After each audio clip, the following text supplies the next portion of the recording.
Today on Standing on the Shoulders of the Giants, we have with us Scott Longheyer, who is a pretty darn good friend of mine. We've known each other about 25 years since we first worked together way back in the late 90s at Hotmail, of all places. Scott, you're currently the Director of Industrial Network Defense at Microsoft, which might be one of the coolest titles I've ever heard in my entire life. Some really awesome stuff there. Can you give us a little bit of background? Yeah, absolutely. First, thank you so much for having me. It's an absolute pleasure to see you again, to be able to spend some time together and talk about some of our favorite topics and probably tell some old stories. So, yeah, Director of Industrial Network Defense. This is actually a brand new role. The title and role has never existed before. And I've spent probably the last 7 to 8 years um, sort of cultivating a culture that enables a role like this and a team like this to be able to exist. And it helps, that we've had some pretty major industrial network type incidents that have been in the news that prompt the need for cybersecurity capabilities in that space. So that helps a little bit. We always say, don't let a good incident go to waste, and that is certainly true. But it's an exciting space. I can't wait to talk about it some more. And thank you again for having me. Absolutely. I mean, let's jump right in. Seriously, let's jump right in. So, industrial network defense. Clearly, there's been a number of industrial scale attacks, et cetera. Can we go through a couple of those? Some of the mitigations. I mean, you're basically the counter hacker for Microsoft, so it's a pretty sweet role. It is. I love it. And part of the reason why I love it so much is the people I get to work with. The and let's talk a little bit about what is an industrial network. Let's talk a little bit about what does it mean to try and defend them. What does it mean to try and keep it going? For the most part, like most people, the average person, just going about their daily life, is not very aware of these industrial processes.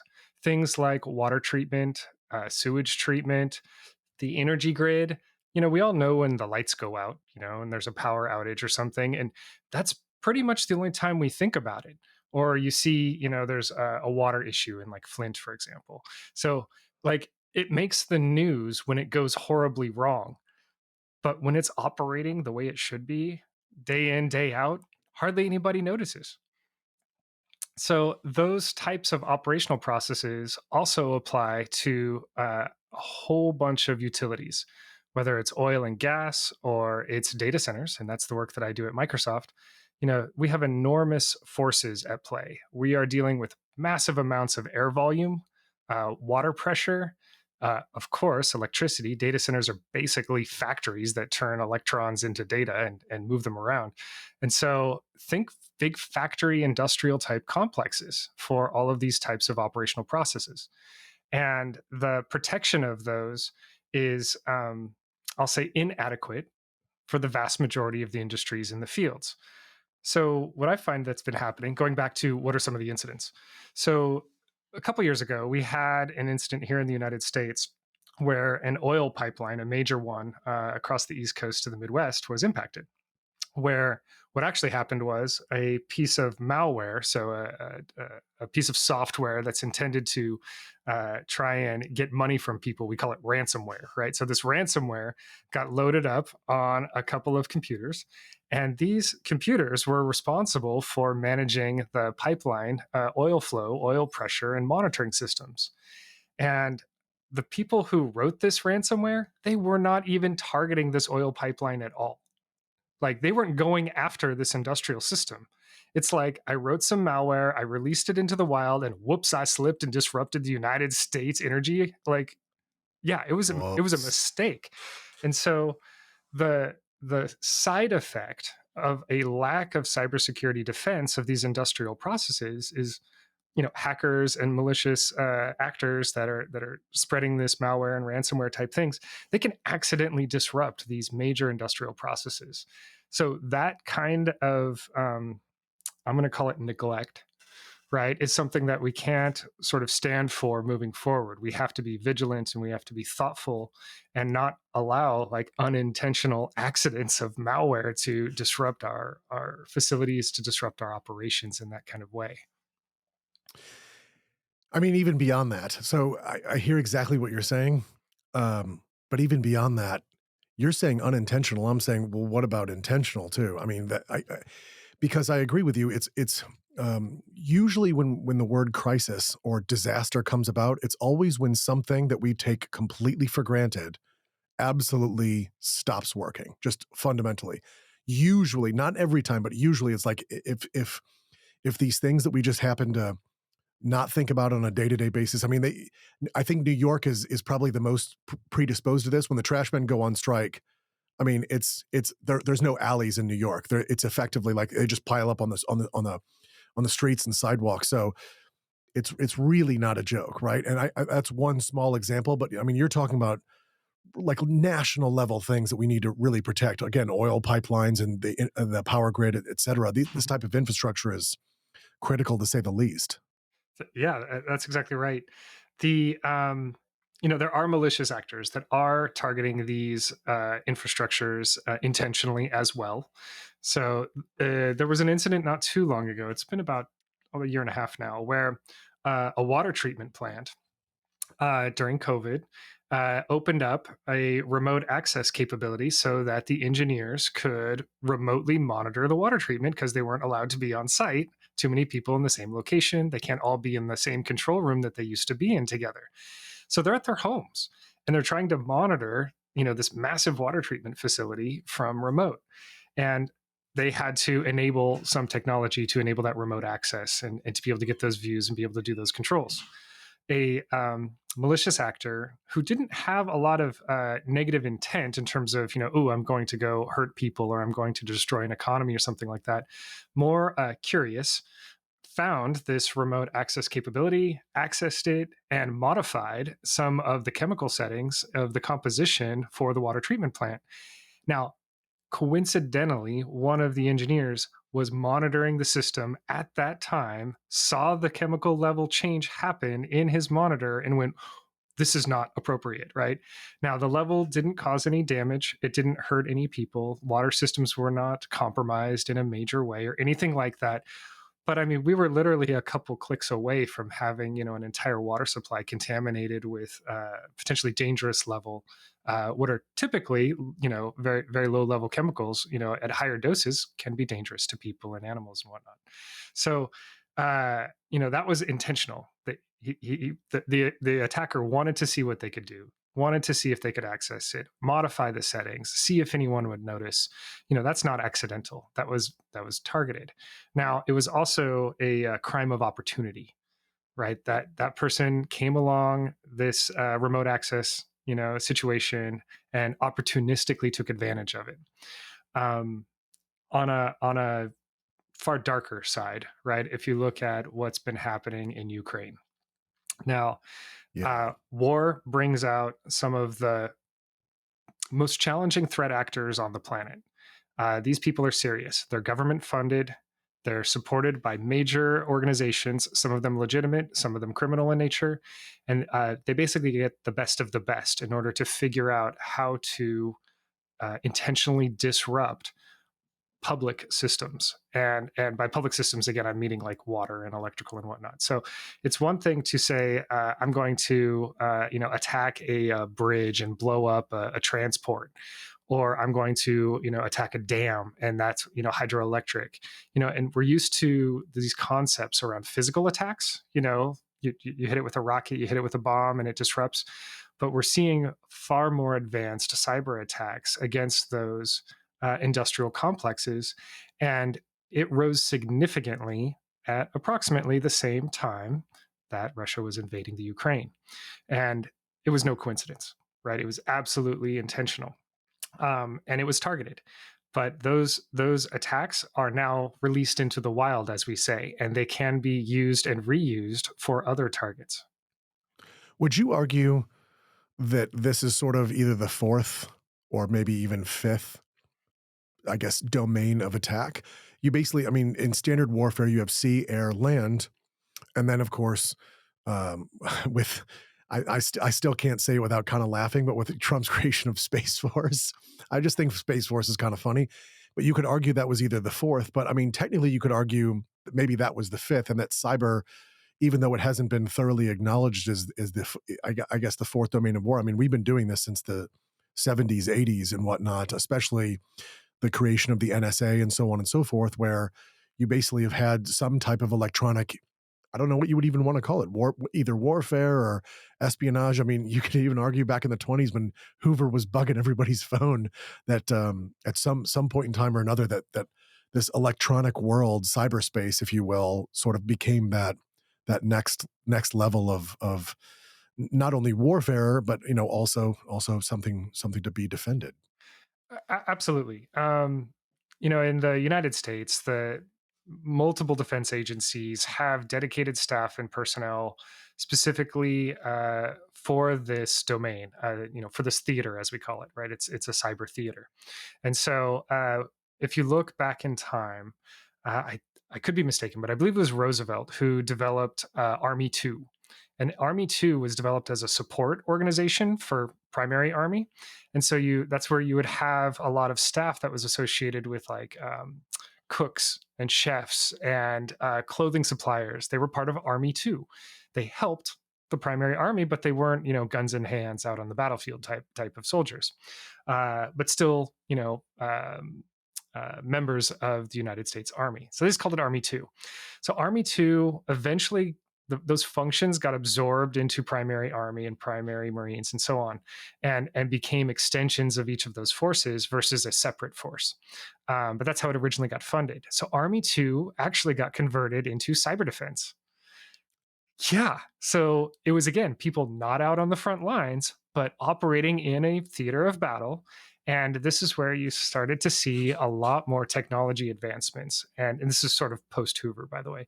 And so, like, um, the capabilities for what are our offensive tactics in a cyber theater, what are our defensive tactics in a cyber theater, have been, I would say, under evolution. And you see these major shifts about every 7 to 10 years. I see a push, if you will, a major shift in that cyber theater capability. So this is a question I get asked, not to change the subject because we're still going to go with this subject, but to bring it down just a half notch here. I get asked this question maybe on a daily basis, especially by my non-technical friends, which is how do you hack into stuff, etc.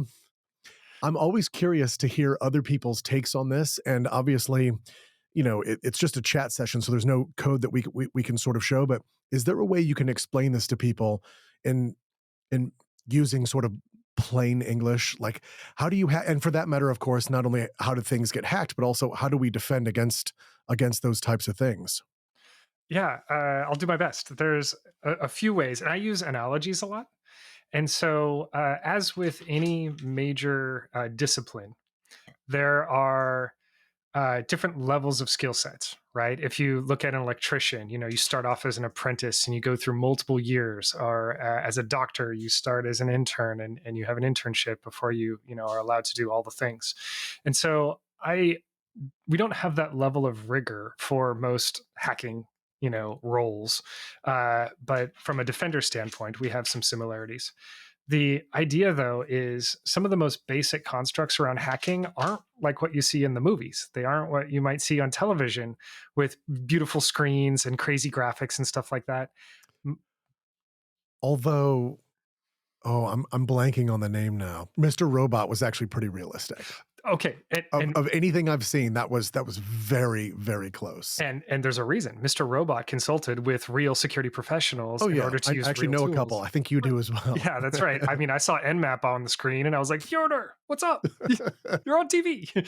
Right? No, but so yeah, there are exceptions to those rules. And in fact, there was a couple of movies. Oliver Stone did a couple of movies that actually had some hackers in them, and close association with our circle of people for good consultation there. It was really fun. Um, but the vast majority of the stylized versions of what you see on like NCIS or whatever are not super realistic. Most hacks aren't some crazy code breaking scenario. Most hacks are logging into the system using an existing password. They just got a copy of it, right? And so being able to like there's a phrase, hackers don't break in, they log in, right? And it's kind of true. So credential theft, stealing of a password, stealing of a token, and just reusing it It's just like taking a picture of someone's physical key and then reproducing that key and then walking up to the door and unlocking it. Just like, and that's possible. You can do that now. The cameras have good enough resolution. You can literally just take a photo of a key and make it. And whether it's 3D printers or people that are skilled in the craft, it's not terribly hard. So reusing existing credentials, reusing an existing login, and simply applying it is probably one of the most common methods and techniques that's used out in the field. And sometimes those credentials are harvested and stored for a future date, saying, "Ooh, I now have the keys, but I'm not going to let anybody know I've got the key until I need to use it." No. So that's where a lot of the, and I'm gonna talk attack and defend at the same time. So the defenses against that are short term tokens, short term keys. Imagine if the key to your front door only worked for an hour, and you had to have a new key every hour. And that's how digital keys sort of can work. And so you can have these very short-lived credentials. We also have concepts that we like to describe as just in time, where as a user, I would ask permission to log into a system. And if I'm granted that permission, I'm only allowed to log in for a certain period of time. So it's a temporary key. So go ahead, steal it. It's not going to work in 15 minutes. So what? I shouldn't say so what, but the opportunity to reuse that key is significantly limited. Um, some of the other, more advanced hacker techniques do involve code, right? And so where you see advanced researchers, oftentimes, very detail oriented, reverse engineer code breaker types. They will take a binary, or they will take a service, a website, and really probe and inspect and disassemble and take apart. To use another analogy, let's say you didn't know how a car works, but you had one physically in front of you. So you start disassembling it, and you're going, "Oh, it's put together with these kinds of bolts and these kinds of welds and these kinds of materials," and you reverse engineer it. And you look at all of the parts and all the components and how they're assembled and how they work together or don't. Oftentimes, when you're reverse engineering, you're breaking stuff and going, "Oh, that didn't work. The engine doesn't turn over anymore when I connect it in this other way." And so, like, that reverse engineer is very, it reminds me a lot of some scientific processes where trial and error and trial and error and error and error and trial and error, just over and over and over again, hundreds of times, thousands of times, in order for that attacker, for that hacker to get the system to behave in a way it wasn't designed to behave. And by the way, that's what I think of as the definition of hacking, is getting a system to behave in a way it was not designed to behave. I love that very broad, generic kind of definition. I think it applies to so many things. And that also is why I think you see this proliferation of the word hacker. Oh, we're, growth hacking, we're education hacking, we're now everybody's hacking. Why? Well, we're using a system in a way it wasn't designed to, but that can have a really positive effect too. It's not always about negative outcomes and destruction and mayhem. It can be very much about educating our next generation of children. It can be about teaching them how things work, and how to take them apart, how to put them back together. And that was a huge part of my childhood, by the way, was disassembling everything around me all the time. Could I get it to work again? Sometimes, right? But I learned how the mechanics of electronics worked, of electrical components worked, by disassembling and taking anything I could out of the junkyard, out of the backyard. The weed eater doesn't work. Okay, I'll take it apart. What's it do? How's it work? What are these parts? Right? And back then I didn't have the internet. I couldn't go look up a Google video and go, "Oh, how's this thing work?" So yeah, a lot of reverse engineering and a lot of trial and error is a huge part of the hacking construct. No question. I mean, yeah, I did the same thing growing up. I took the telephone off the wall, literally disassembled it across the floor, the whole thing. It was funny because my mom was not happy about this. Dad, on the other hand, said, "Can you put that thing back together by chance?" And I was like, "Yeah." And he goes, "All right, if you can put that together and back on the wall and it works, we're going for ice cream. Otherwise, you're in trouble." It was good. It was like I got the negative and the positive reinforcement all in one. It was great. And it worked. So that was good. But yeah, I did that a bunch growing up. I love your definition of hacking. I couldn't agree more. It's getting a system to do something it wasn't initially designed to do. I use that definition myself. I think that's spot on. Um, for those listening, the one thing that I will say is if you're if you if you're not able to obsess about technology, hacking is not for you because that's basically what it is. When Scott was mentioning, you know, taking something apart, 1,000 times and trying to reassemble it, et cetera, inside of code. I mean, you're talking potentially thousands, tens of thousands, hundreds of thousands, even millions of lines of code, surfing through them to see if you can find the weak spots and then attempting to exploit that weak spot in a very particular way to get the system to do something that it wasn't designed to do. But the thing is, you could spend a week or two or three or 10 on that weak spot and all of a sudden realize it's not as weak as I thought, or it doesn't lead to the place that I wanted to get. So being obsessive is a bit, bit rough in that particular realm. I think absolutely. I think a huge part of it too is the willingness to be wrong. Like there's a certain level of ego you've got to drop about how you think something works or how you think something should work, especially if you built it. Like if it's your own, I've succumbed to this a couple of times where I think something is better than it probably really is simply because I constructed it or I got to be part of its design. There's some hubris. You gotta learn about that. But being able to remove some of that ego and be wrong, oftentimes is sort of the core of what you've probably heard the phrase growth mindset, right? And so this concept around having a growth mindset versus a fixed mindset in your approaches, for me it means just willing to be wrong, and in fact assume I'm wrong, and then that will sort of almost force me or encourage me to reach out to others, try and triangulate what could be the truth or what could be an accurate representation of a system or its behavior, and I'm going to use the word triangulate because it's about getting multiple perspectives and multiple points of view that are outside of my own, pulling those together and then going, okay, now that I've learned 10 times more than I knew yesterday, the day before, a year ago, however long it's been, can I reapply that new learning, that new knowledge, adapt my approach, and then with wind back in my sails, with new energy, with new information, can I approach this problem in a different way that I hadn't thought of before?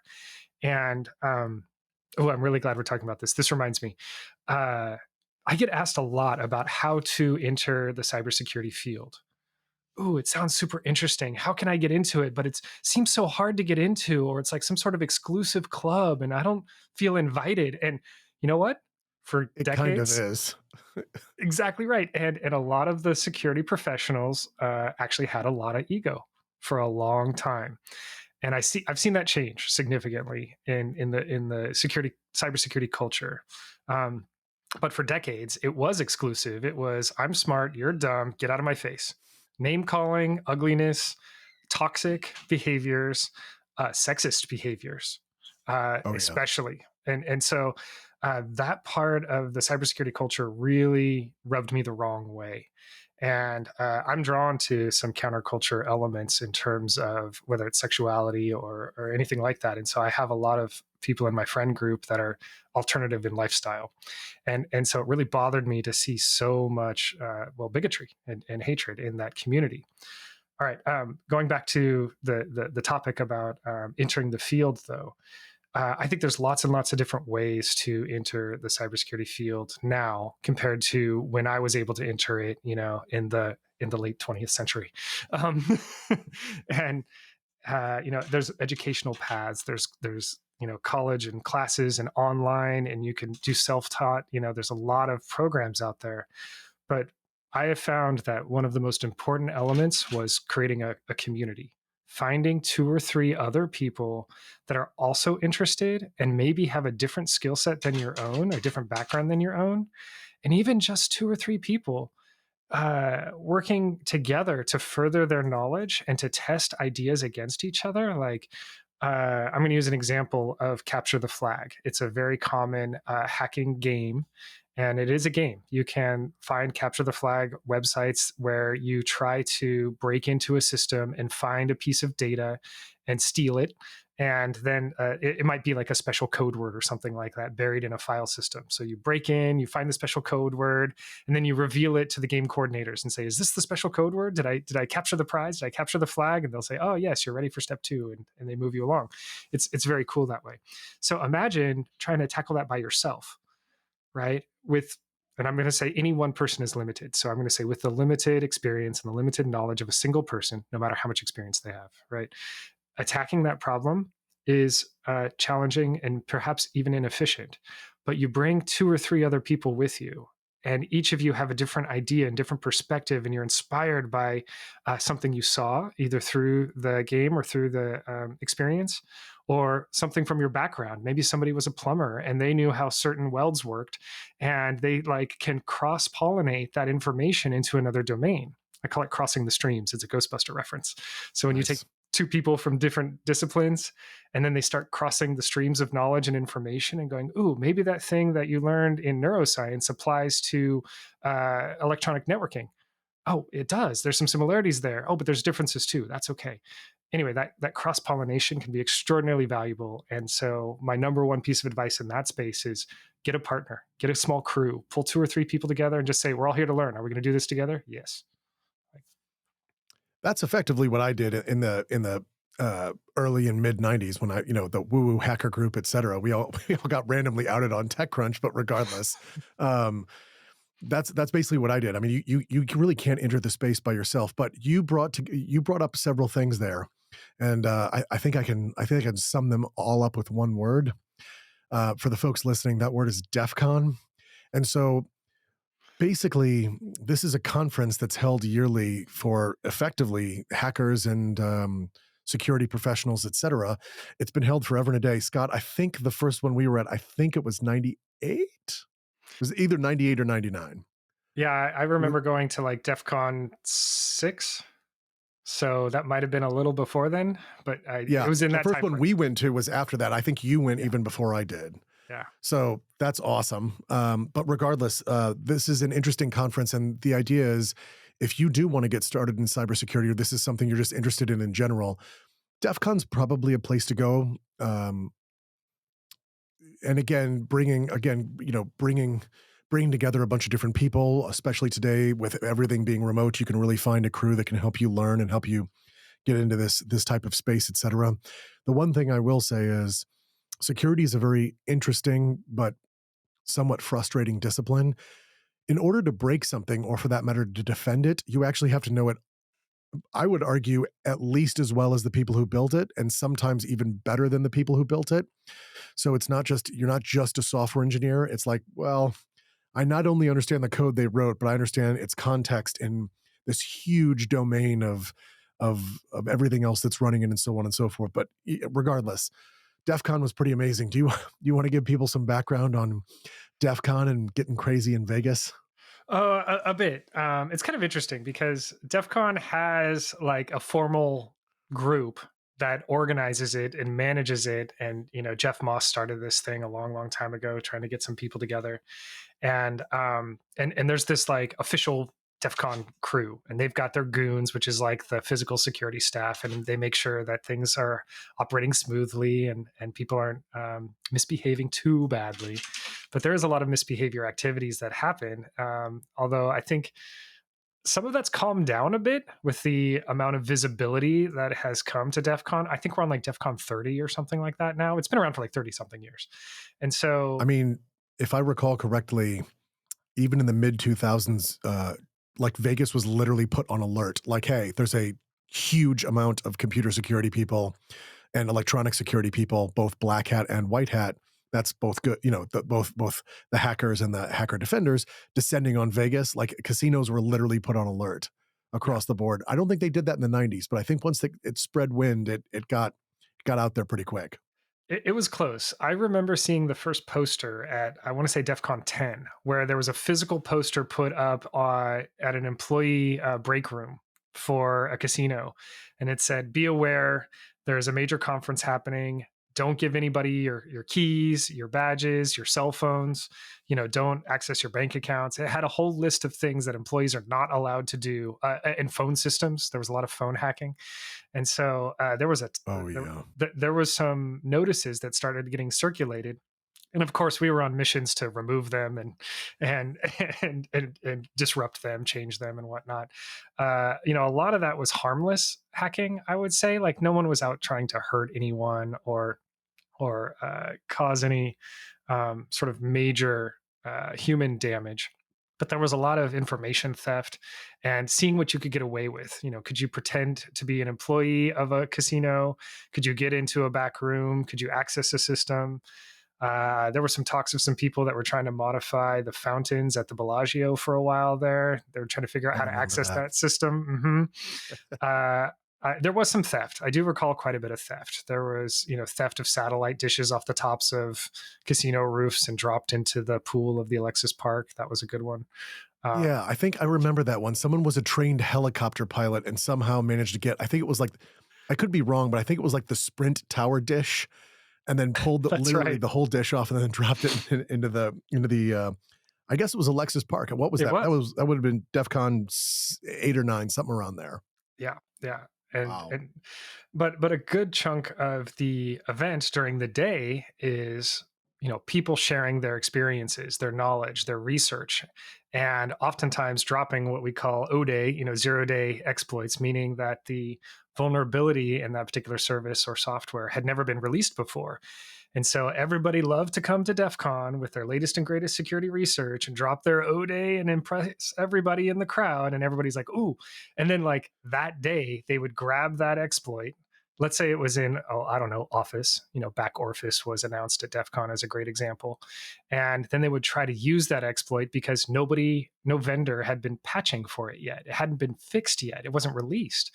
And so at the same time the hackers are releasing it is the same time that the companies who own that software are finding out that their own software is vulnerable.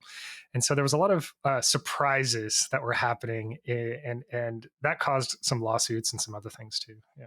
If I recall correctly, I agree that back Orifice was probably one of the biggest ones that was dropped. I think that was 99, Hmm. but I think in 2000, was it 16 or 17? It might have been 17, was the one where there were something like 20 or 30 different voting machines that were brought to DEF CON, and every single solitary one of them was breached. And they were just like, yeah, we can hack all of these across the board. This is not an issue. All of them. And I think that definitely caused some pretty heavy controversy. Absolutely. It reminds me a lot of the ATM hacks that were done too, where you bring an ATM on stage and, you physically plug a USB thing into it. 30 seconds later, it's spitting out money, Terminator 2 style, right? And by the way, that's what inspired that hack was I saw that happen in the movies and I had to make it real. And somebody went in and just made that real. That was Barnaby. And the showmanship that sort of comes along with the shock and awe that comes along with DEF CON is pretty intentional, and and I view it as more as a theme than an instance. So, and that's why I brought up ATMs and voting machines, and you put those things together. It's not about that one vendor or those two vendors did it wrong. It's to say anybody with physical access to a device can get administrative access to it and make it do something like that. By the way, um, rest in peace, Barnaby Jack.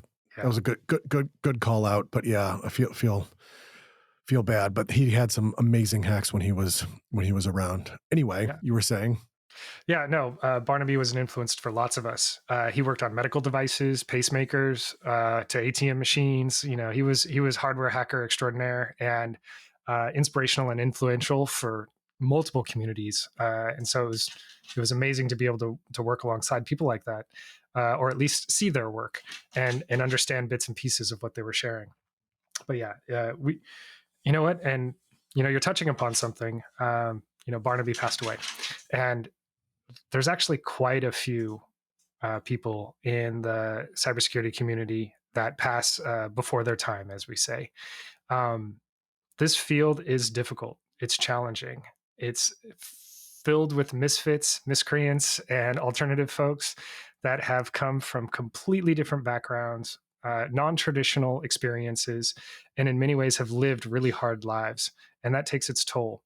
And the amount of security professionals, defenders, cybersecurity, both attackers and defenders that have passed before their time. I mean, I have a running list. I keep my own little memoriatorium, and it's my own memento mori, right? But it's unfortunate. We lose a lot of folks pretty early. we do. It sucks. I mean, but the truth of the matter is, it's completely true what you said previously. People come from all kinds of backgrounds. I mean, literally everything. They also tend to exit into some interesting fields. I won't mention his specific name because I haven't talked to him about it. But one of our most prolific hackers back in the '90s and early 2000s is now, I believe, a professor of I think it's neurology. Um, he's just, I mean, he literally went from electronic hacking. Isn't he had a undergrad? Everybody probably knows who all the hackers listening probably know who I'm talking about. But he had an undergrad in mathematics from MIT, and then eventually went into I think it's either neurology or neuroscience, something of this nature, because basically it wasn't enough. He thought computers were way too easy to break into, so he was like, "What can I make the brain do?" And he's doing really amazing now. Is back in academia at present, but just an incredible hacker. There have been other hackers very early on. One of them ended up in like a very religious cult for quite a long time. Eventually, if I recall correctly, some hackers actually banded together to get him out of it. Mhm. It wasn't doing good things for him, but he made it through. So it is a community. It is, but we've definitely had our losses and some tragedies from time to time. I would argue even more than time to time. It does tend to happen. It's unfortunate, but yeah, it really just brings together a really wild band of people from every aspect of life, all over the world, every country, every socioeconomic status, every color, every background, just about everything. So Yeah, diversity at its finest in many ways. So yeah, I it's think the only discrimination piece inside of cybersecurity is IQ, at least these days. yeah. I even find though, if you take the learn it all approach versus the know it all approach, right? um like if I was going to pick out my new crew, right, I'm more likely to pick somebody that's ready to learn all the things versus the 20, 30 year veteran that already claims to know all the things. Like we're likely to learn more and get further with that curiosity, with that exploration versus that sort of fixed experience and lack of curiosity. And this also applies to my like hiring practices when I look at bringing staff into my company. um, somebody will come at me with a great resume, but if they don't show any intentions of learning and adapting, I am not interested in how much experience they have. I will absolutely take that new person who has very little experience, that is very, very excited to learn all the things they possibly can and apply it. Hands down, I will pick that person, right? And I'm very transparent about that. I let people know that, and I give them that feedback as we go through those processes too. um, yeah. I have roughly the same discrimination. I don't know if it's discrimination, but roughly the same filters Mhm. when I am hiring for folks as well. In this sense, I wanted to change topics just for a half second here, away Mhm. from hacking. We can come back to it, Sure. but you have a you've done some pretty amazing things for humanity just yourself. You've got color and sort of these charitable organizations. Can we talk about that for a second? Because there's some really amazing stuff that you've done that's literally not really anything to do with computer science. Thanks. Yeah. And again, it comes back to community, right? These are endeavors, nonprofit and philanthropic endeavors that I may not have been on that journey on if I was alone, if I was on my own. And so, working with others who have different experiences and different interests is absolutely key to that sort of exposure and that inspiration. Um, for me in particular, I was adopted at birth, and it was kind of a different and a strange family upbringing. I call it a family bush instead of a family tree because I've got parents in every direction that all divorced and remarried, and step parents and so on, and so it fans out in all directions. Um, but the the side effect, if you will, or maybe a primary effect of that kind of an experience is this appreciation for being alive, is this sense of gratitude for being here. I was one mother's decision away from being alive. And I support every person making their own choices, by the way, just to be super clear. But the gratitude that I have, that I was given an opportunity and that a family took me in and raised me as their own, and was gave me opportunities for education and life. Comes That comes with a sense of gratitude for sure that can be felt near daily, if not more often. And so early on, I tried to find ways to sort of help others on their journeys, whatever it might be. But it wasn't very like formalized or organized. And it wasn't until the tsunami hit Southeast Asia in 2004 that it really came to life. And a group of friend of ours was living in the Pacific Northwest, and a group of friends and us got together and said, what can we do? We put together like a meeting in our basement. Said, come on over, let's figure it out, and what can we do to help? And we brainstormed and we came up with lots of different ideas. And 2 weeks later, it's basically filtered down to the three people who are willing to do things. Like, just to be blunt, like there's a lot of talk, but the people actually willing to do things, it gets narrowed down pretty quick. And that's okay. People do what they can do when they can do it. It's not a judgment, but it's just a reality. And so we decided that we would fly to Sri Lanka. And part of that decision had to do with the sheer volume of orphaned children. So a lot of the parents were working on the coast of Sri Lanka when the tsunami hit.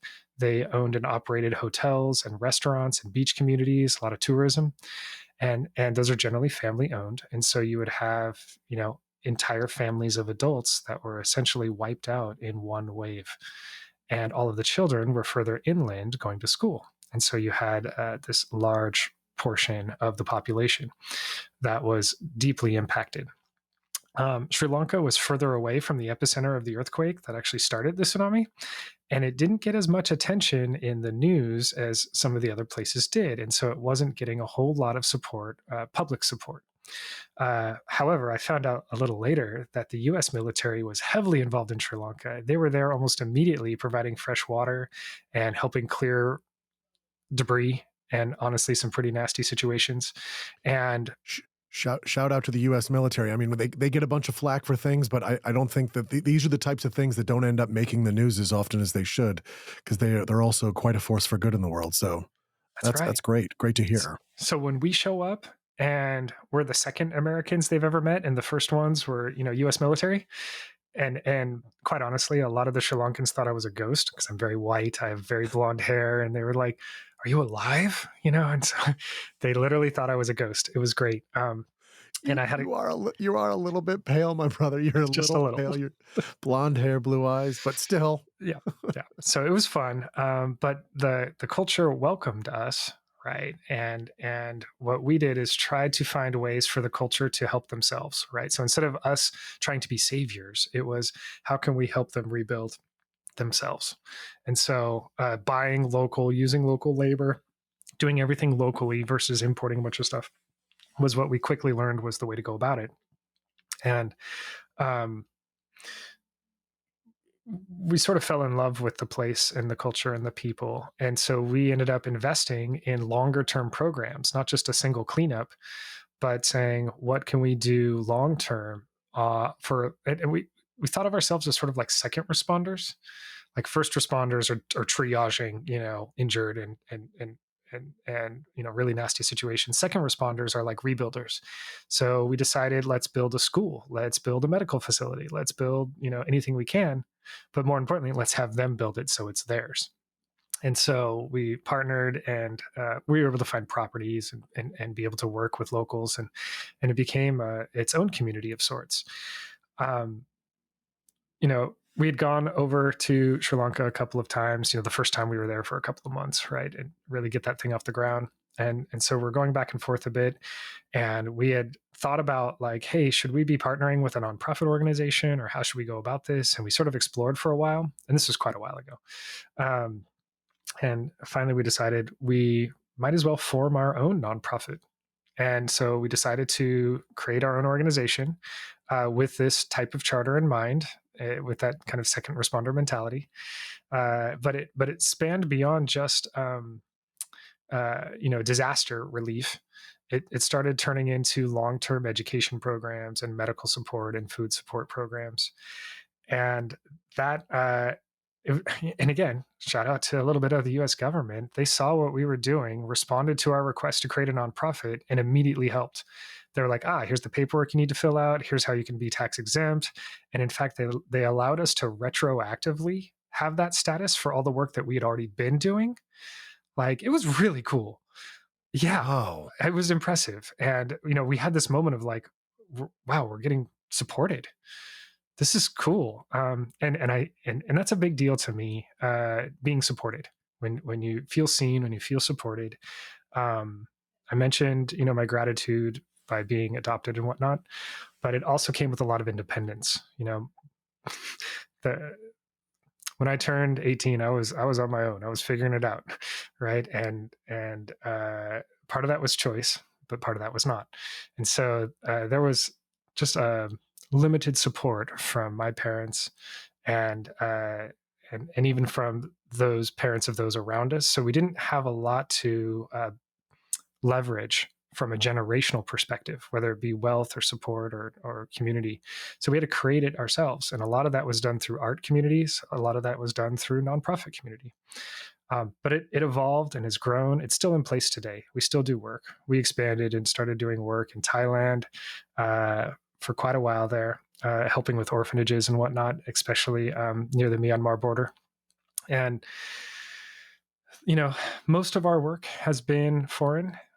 We've done a few disaster relief things after, like, Hurricane Katrina, for example, down in Texas. We did some relief work there, pretty minor, but the vast majority of our work has been in Southeast Asia for sure. It's been an incredible journey with a lot of ups and downs, but all of it has been extraordinarily worthwhile when you see that kid who grew up with an education that they wouldn't have had before, and they come back years later, or they see you on the street, because I'm very recognizable. They'll be like, "Oh my gosh, Scott, it's you. I remember." And they're just like, "Thank you." They literally just grab your hand, shake it, and just say thank you. And those types of moments, you're like, "All right, game over. I'm done. We're good." Right. Literally everything was worth it Mhm. across the board. That one moment probably made every dollar spent, every hour spent, et cetera, more than worth it. But I mean, it's pretty amazing that you've been doing this stuff, brother. I mean, it's an incredible thing that you've done. I understand Microsoft is also like, I think they match a whole bunch of stuff, don't they, for charitable donations and whatnot. So again, shout out to your parent org. They're pretty damn good at that. Like, they're very philanthropic organization. They are. Microsoft's been great about it, but they're not alone. I mean, there's thousands of companies that have donation matching programs, That's true. and there's there's a nonprofit organization called Benevity that actually organizes and sort of serves as a brokerage for employers to be able to understand which nonprofits are legitimate and are tax deductible and so on. And so, as a nonprofit, you register with Benevity, and as an employer, you consume their services, and then employees can choose to donate to anyone that's in that system, and then employers will match it because it's already been vetted and proven. And so it's a wonderful ecosystem that works really well for the employers. It works really well for the nonprofits. Works really well for the donors. They know that their money is going to something legitimate and it's being tracked, and there's benefits all the way around. It's a very cool ecosystem. But yeah, those matching donation programs can make or break our projects for sure. Sure. Yeah. We'll mention it again at the end, but where can someone go to sort of, to look through your work and potentially donate, et cetera? Where can someone go? Yeah, we run a website. It's pretty simple, coloraid.org. And we're more likely to post on places like Facebook, though. We do have a Facebook page for Color Aid. Sure. And And it's color spelled the American way. I'm imagining COLORAID.org, correct? that's right. That's right. Okay. And good point. And we're simple. We're small. Like, it's just a few people trying to help a few people out. It's not a massive organization. Nobody gets paid. There's no employees, right? Or it's all volunteer driven. So that that smallness is how we want to keep it. In fact, we put it in our charter. Nobody's allowed to get paid. Now, we will pay for services if somebody is like driving a truck or whatever. Like, okay, of course. Right. But in terms of like employees, no, the entire nonprofit, the board, everybody, nobody gets paid. That's an incredible thing. That's an absolutely amazing thing. Um, I do want to turn the corner back to some some internet typey stuff. So these days, there's a lot of chit chat around a lot of different things, right? I mean, obviously, you've got the AI stuff and the various services, et cetera. And then on top of that, you've got a lot of this Web3 stuff where it's like blockchain and crypto and all the rest of that type of jazz. The one thing that really hasn't come out for the average person, or at least they don't think about it, is sort of IoT, and that's the Internet of Things. I'm not sure a lot of people understand, even though a lot of people actually probably do consume it. I'm not sure that they really understand how that works and what it is, et cetera. Do you want to dive in on this sort of connect all things movement? That's right. That's right. And connect all the things is a great way to describe it in a very generic way.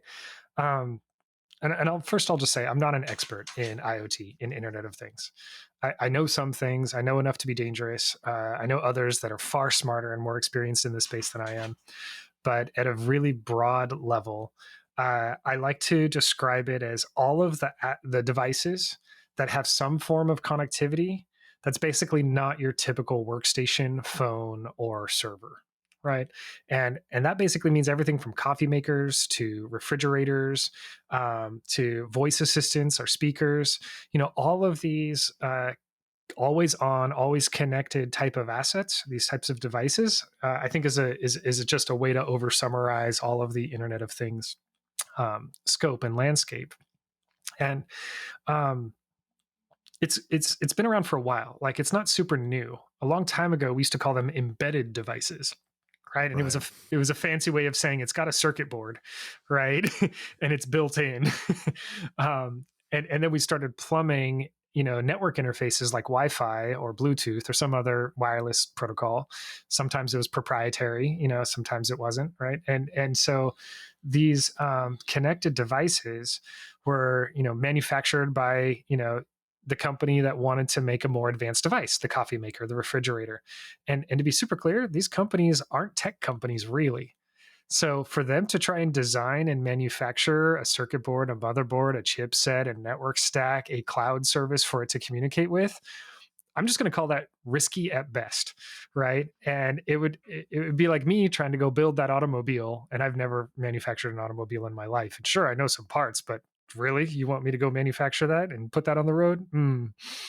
So an example might be something like, and I mean, I'll give maybe kind of in a scary example, but like when basically your oven is connected to the internet and you've got an app, and the app effectively says to your oven, start preheating right this second. And I picked that one specifically because there's definite, possibility for abuse there, et cetera.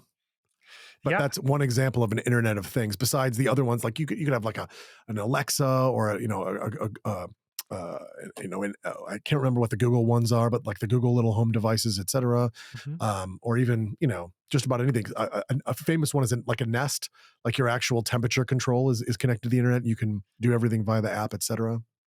Yeah. And, going, tying this back to the industrial scenarios too, like my house is basically a miniature industrial complex.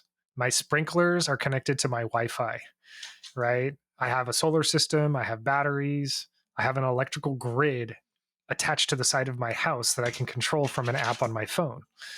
I drive a Tesla. My Tesla has an app on my phone, right? And so, like, all of these devices have connectivity, and some of them have connectivity to each other, washers, dryers, ovens, all of these things, right? The smart home devices, it creates a grid of surface area. It creates a grid of potential compromise. So where someone might think to themselves, why would someone want to hack into my washing machine? Who would want to do that? And you sort of downplay it in your mind. But really, what's happening is it's not just your washing machine, it's all the washing machines, right? It's all of the electrical grids, it's all of the sprinklers. And so having access to that many nodes at scale enables attackers and nefarious actors to take advantage of those nodes and actually do things on their behalf from your house, from your assets. And just to be clear, and because I think this is something that people get confused all the time. They're like, yeah, but why would they? I mean, there's a million washing machines. Why would they go after mine? It's like that's not really the way hacking works. most of the time these people are, again, as Scott mentioned at the beginning, it's about opportunity. It's not about explicit attacking of one individual thing. That does happen, but realistically, I mean, it's a computer program. It can make 10,000, 100,000, a million connections in in the matter of a few seconds and figure out which ones respond. So when you say why yours, it's like because yours is the one that responded. It's not a specific attack on you. It was just there. And uh, internet technologies and companies make that easier.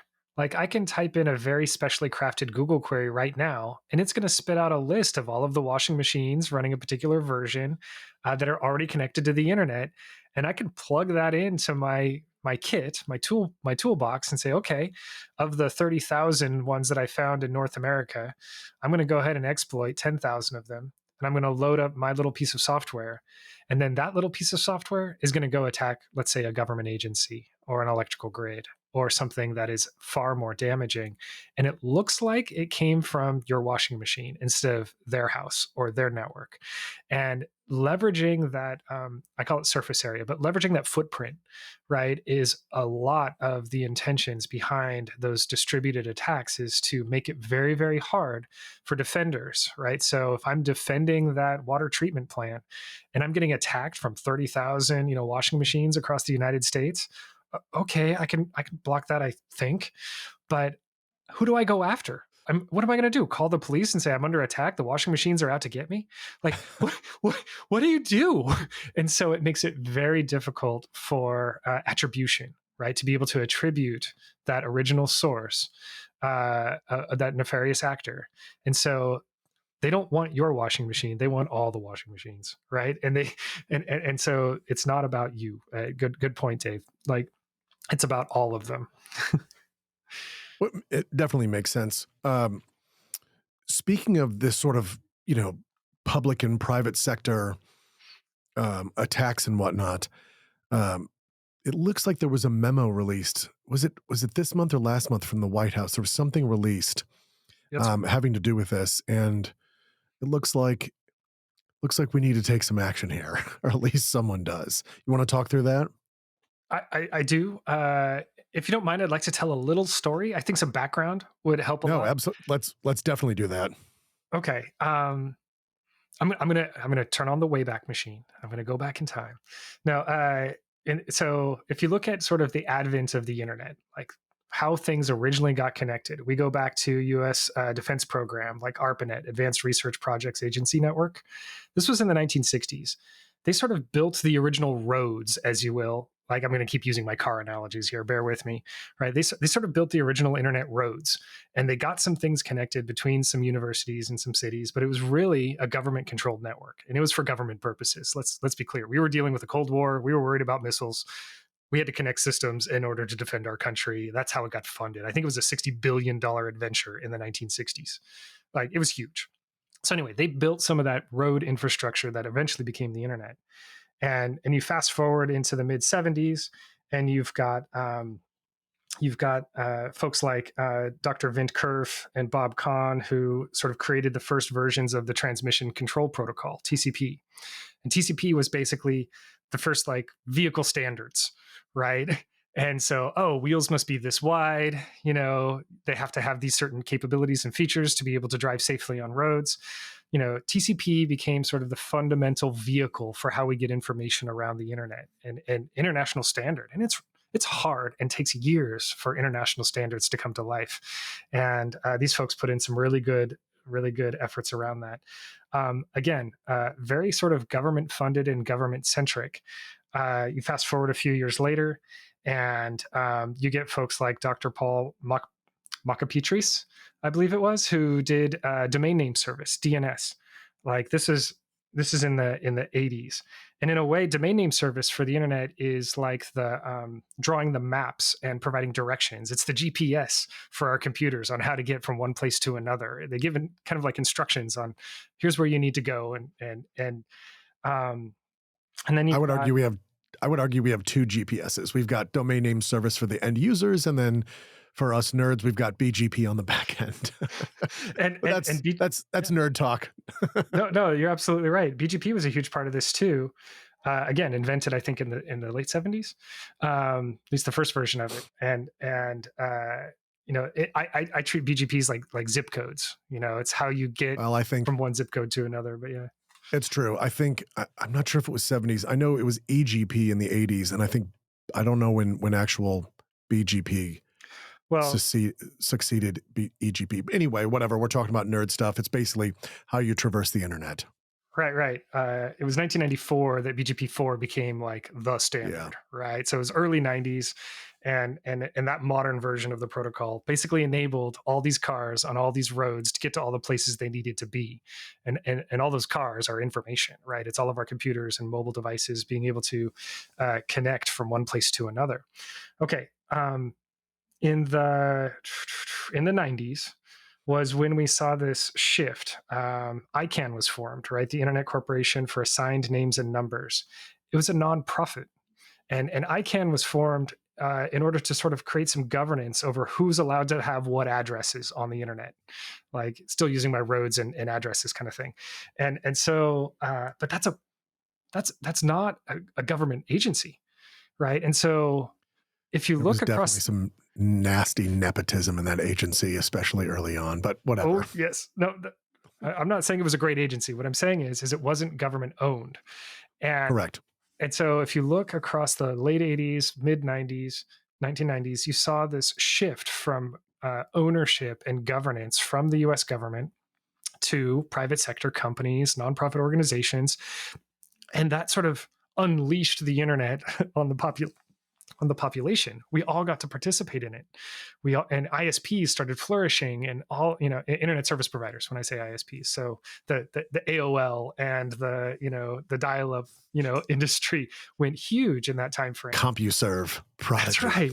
Everybody had a CD, and yeah, we turned them into coasters. But anyway, the it was kind of awesome in a way. It was an exciting time because we were starting to connect everybody, and you didn't have to be in a government agency to do it, right? Anybody could do it. So anyway, commoditizing, if you will, access and commoditizing connectivity between countries. It was huge. So I'm painting this picture because I want to talk about the shift from government control to private sector control, and how that had to evolve over decades in order to get to that place in the 1990s. And once that sort of happened, the government lost control. Like, let's be blunt, they couldn't protect that network anymore. But if you look at US government laws, a lot of them are based around protecting companies and protecting citizens. You look at our three-letter agencies, and most of their job is to make sure that we stay safe and that companies don't get bombed and rocketed and so on. It was very physical in nature, though. It was, oh, you run a company on US soil, we have a responsibility to police and protect you from threats, mostly from the outside, but some inside. And so those that government responsibility about protecting citizens, protecting companies, couldn't be upheld in the cyber theater. So it was very, very hard for the FBI to protect my internet company from cyber attack from foreign agencies, right? They just can't. They don't have the resources to do it. And in many cases, they don't have the skills, the capacity, the charter. And so a lot of these new White House memos, just been two. Trump released one when he was in office, and it actually was a decent memo. And I say actually, sorry, I don't mean to sound so sarcastic there, but the memo sort of pointed out and amplified the need that something the Obama administration had created, which was the National Institute for Cybersecurity Education, NICE for short.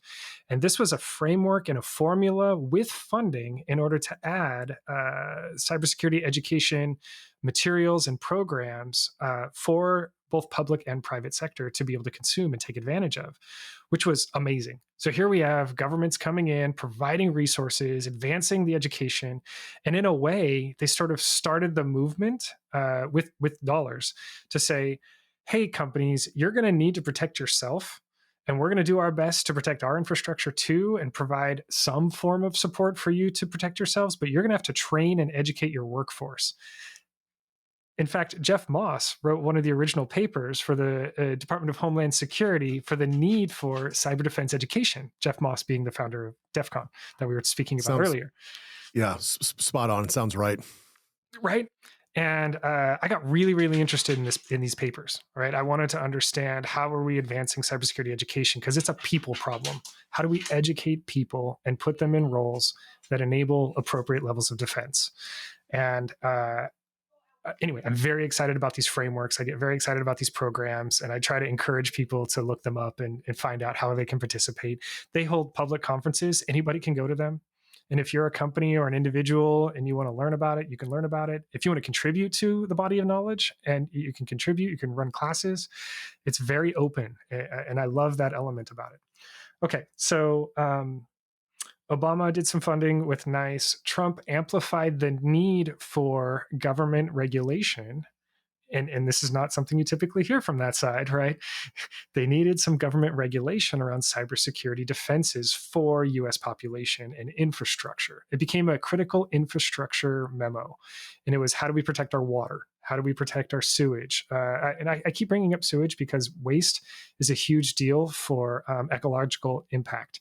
If those systems are compromised, it kills entire ecosystems. We actually had a cybersecurity incident where a sewage treatment plant was hacked, gates were released, and raw sewage was released into a massive waterway, and it killed a huge fish population here in America. It was Gulf of Mexico. So When was that? oh, When this was was like that? 5 years ago or something, 6 years Wow. ago. I'd have to look it up. Again, doesn't make big news, but I mean, releasing raw sewage directly into Yeah. a waterway, devastating for that Yeah. ecological environment. Anyway, and you could do that at scale. You can do it at different places, but that's just one example. Okay, so Trump says, releases the memo, says we got to be better about this, and now a new memo comes out under Biden administration, and I'm gonna I'm gonna do the too long didn't read version, right? The TLDR Hit basically me. says this is hard. Hey, private companies, you have a responsibility to help protect U.S. citizens. So it's not just the government's job as it always has been. It's now your job too.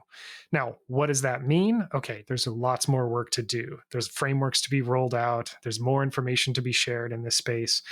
I work at Microsoft. People work at Twitter. People work at all these different agencies, right? Or I shouldn't say agencies. All these different private companies, and we're trying to figure out. Aside from us trying to be good humans and good citizens, like what are the rules? Like, what are the requirements? And that's when it gets real, right? That's not just like my best effort anymore. That becomes a requirement. And so, at Microsoft, we run data centers. Data centers are almost considered critical infrastructure at this point. They I don't know actually, how I was gonna say, I don't know how you can not consider them critical infrastructure. Anybody who doesn't clearly doesn't understand what a data center. By the way, for the listeners, because I thought this was a somewhat common term. It turns out it's not as common. A data center is a gigantically huge warehouse. I mean, it's massive, hundreds of thousands of square feet of warehouse, sometimes multiple floors, et cetera, with a gigantic amount of industrial power coming in, internet providers literally coming in from different sides of the building. I'm not kidding you because it's literally what happens if someone with a backhoe snaps the lines on one side, we want to be able to go out the other side. I'm not kidding. So multiple different internet providers, usually out of various different corners of the buildings, different power providers if they can get them. They're usually on two separate grids if that's possible. And then beyond that, it's somewhat cooled, but again, that's sort of changed somewhat recently. But beyond that, it's basically these 7 foot tall racks of machines just as far as the eye can see. Um, it's a crazy amount of blinky lights. You stay in there long enough, you start to go a little crazy. I'm pretty sure Scott and I have experienced that at least 40 or 50 times back in the day. But yeah, that's basically what the internet is when you're wondering like, where's Google? Where's Microsoft? Like, where are these things? The answer is, yeah, usually like in the middle of nowhere. Um, Microsoft's got a bunch of stuff in Tukwila. Um, well, obviously these days almost everywhere, but like the Bay Area, it's not all in the Bay Area, and even when it is, it's usually very remote. San Jose, on the East Coast, you'd think of something like Herndon, Virginia, outside of DC. these various places that just have these massive places of warehouses. Ohio is a popular one these days. Basically, anywhere there's not things that are prone to natural disaster and whatnot is a lot of spots where you can find sort of the bulk of the internet, as it were. Yeah, there's a few pieces of criteria. You need lots of power cheap. You need very few natural disasters. You need ping, as we call it. You need pipe. You need fiber and connectivity, right? And it helps to have some tax breaks too if you're going to operate a data center in a particular area. so For sure. so there's tons of factors that go into data center locations, and yes, there's just hundreds of them, multiple companies worldwide, just about every country you can imagine. Um, and so when I let's see where we were talking about public and private sector. That's right. So Correct. um, the White House division is sort of creating this bow wave movement of saying, okay, private sector, you have responsibility. Now, what is that responsibility, and what are the requirements behind that? Who's going to govern it? Who's going to manage it? A lot of those things need to be figured out. But oftentimes, these White House memos start with a need to create departments. Go create this committee. Go create this department. Go investigate this thing. Come back with a cost analysis. Tell us what it's going to take. And so this one was broken up, I believe, into four different parts. So we're likely to see one or more committees get formed in order to pull together a plan in order to achieve the vision that's sort of outlined in these memos. And I do my best not to make fun of these memos too much. There's some parts of them where I read it and I'm like, do you have any idea what did you talk to anybody when you wrote this down? Like, what happened? How did this get created? And I'm sure there's very smart people doing really smart things and producing the language the best they can in the time that they're given. There's always constraints. But the general concept, it's hard for me to disagree with. Like, as a private company member, I'm not super interested in the government controlling everything I do, or nor do I have a lot of confidence that any external organization, government or not, has the capability to sort of protect and defend my company across international borders. They they can't, right? They don't have jurisdiction. Right. So as a global company, I got to think about it very differently than what can the U.S. government do to protect me. You know, like that's a thing I have to approach. We have to approach in a very different way. And just about any major internet tech company, I think, has the same problem, regardless of what country they're founded in or where their headquarters are located. Um, the cyber theater isn't limited to political boundary landscapes. The map that you see on the wall that shows all these great lines between all these countries means absolutely almost nothing to an adversary, to an attacker, to those groups. Those things don't really matter. Where they physically sit and is there extradition, if they were to be caught, those things matter. But when it comes to internet borders, they don't exist the same way our political borders do, pretty much at all. So we have For to sure. the strategy around defense, cyber defense for these kinds of assets is significantly different than a physical security strategy. Is the bottom line. And there's a lot of nuance and detail inside of that. No, I mean, there's no question about any of that stuff. It's a relatively confusing domain, but we need, again, experts like yourself kind of working on this stuff. And I'm glad you're interested in this and actually making some effort towards it. What does this mean, though? So we sort of went through the framework of what they're attempting to set up.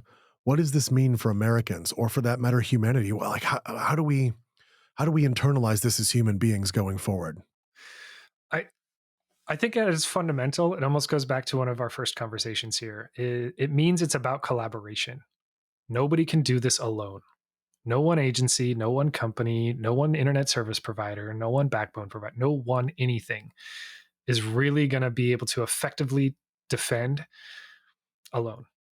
And so collaboration, I think, is what it really means. It means collaborate. What does that mean, like tangibly or tactically? I think it means a lot of information sharing. And I'll give some examples. So Right now, part of my charter is actually sharing with multiple companies, multiple organizations, uh, tried, true, proven uh, industrial network defense controls and designs. So I literally open the book up on industrial network designs and defense, share them with other companies, in some cases my competitors, but I have permission to do this, right? We and the Of course. idea here is, these are not competitive advantage capabilities. These are common capabilities that should apply at, think of them as like min bar requirements. So again, I'll use vehicles. Everybody has safety standards. You have to have a seatbelt, you have to have an airbag, you have to have X, Y, and Z in order to be sold here in the United States, right? I think we're getting to a place where we're going to have similar cybersecurity requirements for our industrial systems. If you want to participate in an electrical grid, you have to have X, Y, and Z controls in place. If you want to participate in water treatment, you have to have X, Y, and Z controls. And soon, I think it will be, if you want to be a data center and you want to operate, an internet service, you have to have X, Y, and Z cybersecurity controls in place in order to protect your citizens. So this seems like it's net new for sort of public sector and industrial applications. The reason why I say that is because this has existed for quite some time in the banking industry. I mean, we've got PCI for credit cards. There's the SAS 70 requirements for various things. Obviously, you've got public companies need to go through Sarbanes-Oxley, among other things. And not all of that is cybersecurity. Don't get me wrong, but like there's a very large security component in each one of those, and it seems like, I mean, did we just miss the boat on this? Like, oh yeah, no one's going to go after water treatment. Honestly, if I was going to do warfare against another country and, dropping a little bit of scruples here, yeah, I'd probably attack the infrastructure first. That's an easy way of demoralization and really creating some chaos without actually killing anybody. Although the net result could be, unfortunately, yeah. I, if I was to pontificate for a moment here, I would say a lot of the drivers come from financial motivators, right? So early on, you know, robbers would rob a bank, right? They weren't robbing your house as often as they were going after the bank, because the bank was where all the money was at. So banks created vaults and they created controls in order to protect, the physical money and the gold that was stored in the safe, right? And you know, and maybe this is more than the United States, but here in America, we have a very capitalistic society. We're very financially driven. The vast majority of our risk management strategies are associated with financial constructs.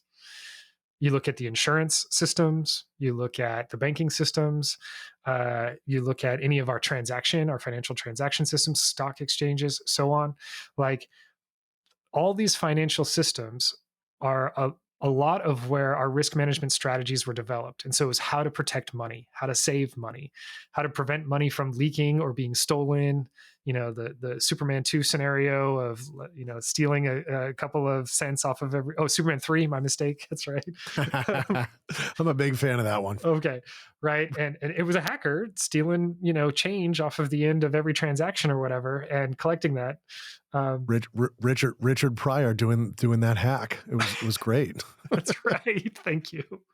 And so, yeah, anyway, my whole point, I think, is follow the money.